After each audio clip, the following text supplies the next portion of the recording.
Alright, here we have our hip wire navigation simulator, and today I'm going to be taking you through the training mode of the simulator.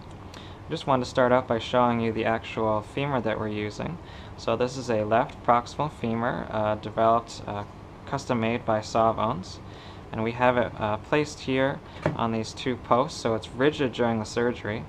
And the reason we do that is so that we can know exactly where the bone is relative to our camera system down here. And then when we place the wire next to the rigidly fixed bone, we can track the wire and generate our artificially created x-rays for the user. So we're not using radiation or anything like that to create our x-rays. We're using image processing techniques by tracking this wire relative to this fixed bone. Okay, so once we've got our bone on there, then we place this soft tissue sleeve over top of the bone, and this obviously helps to simulate the soft tissue of the patient, which would obscure the anatomy of the femur from the user, or from the resident.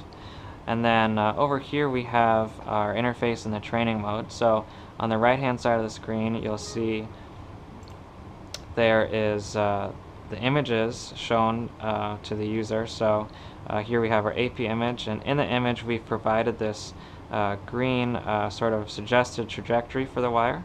Obviously there are different starting points that you can have to get a good tip apex distance.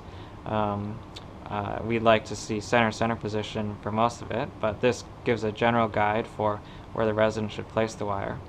And then on the left side of the screen is the interface, which shows sort of the data and metrics being displayed to the user. So their tip apex gets updated as they're going, their time is shown here, and then some tips will appear as they're going about their wire position relative to bone to sort of guide them in placing the wire correctly.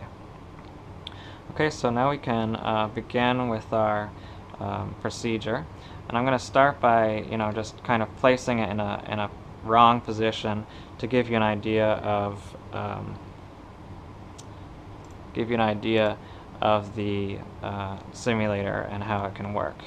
So we can request an AP image here. Okay, and you'll see I'm obviously positioned too high on the bone. It's telling me that my wire is angled too inferior.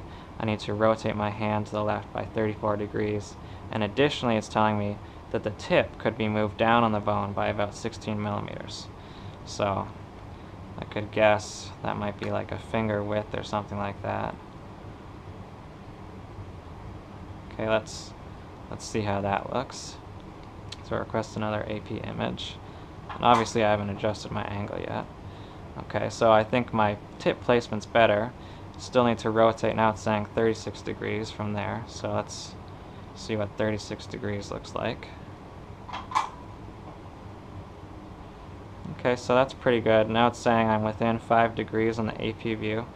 Now I can go to a lateral, and I'll just show again a poor wire placement in the lateral view, what that might look like. Okay, so obviously my wire is angled way too far down, so it's saying I need to adjust by 28 degrees in the lateral view.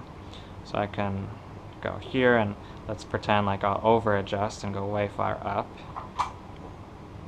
Okay, so now I'm too anterior, right? So I need to adjust the other way.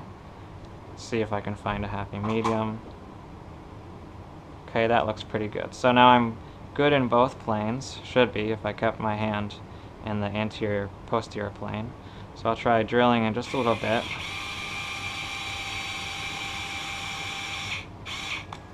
Okay, let's see how that looks in the lateral. Looks good. I might have gone a little bit posterior there when drilling, but not too bad. Let's see what the AP looks like. Okay, I like the AP actually a lot. So if I switch back to my lateral, yeah, I think I like that. So I'm going to keep going.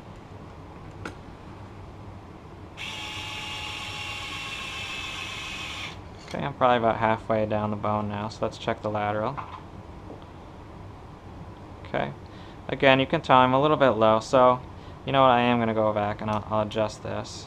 So I just put my wire in reverse as I would in surgery, back out, okay, readjust,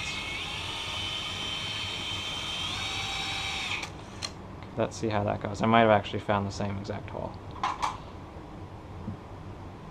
Looks like I improved it a little bit, so I'm gonna take that. Let's go a little bit further and let's see what it looks like in the AP now.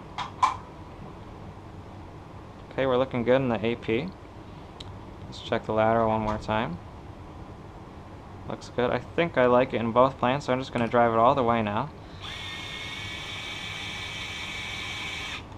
And with these sawbones, once you get to the lateral cortex, or the other side of the bone, you can feel the more dense cortical shell. So I can feel that I'm at the edge of the bone, so I'm going to take what probably will be my final AP. Yep, and you can tell I'm a little bit high there, but it's not too bad. And let's see, lateral. So my tip apex is 15, which is pretty good. It's telling me that I'm underneath 25, which is the clinically relevant metric, and so I can consider fine-tuning my position and then just finish. So I'm at the lateral cortex. I'm just going to call it good, so I'll say simulation complete. Okay, now my summary screen should pop up here, giving me my final feedback on how my wire position was. So this screen is going to show me what my running tip apex was as I was going. So obviously it should be getting less with each shot as I get closer. And then this is going to show me what my projected minimum tip apex could be. So you'd like to see that decrease with every shot. And then here you see in green the ideal wire, and in black my wire. So pretty good on the AP, and like I was saying, a little bit low in the lateral, but not too bad. And then final summary screen here, which shows my final AP and lateral views, my tip apex, the number of images I used, and my overall time. So all in all, provides good feedback to the user, and hopefully can provide a learning experience for them.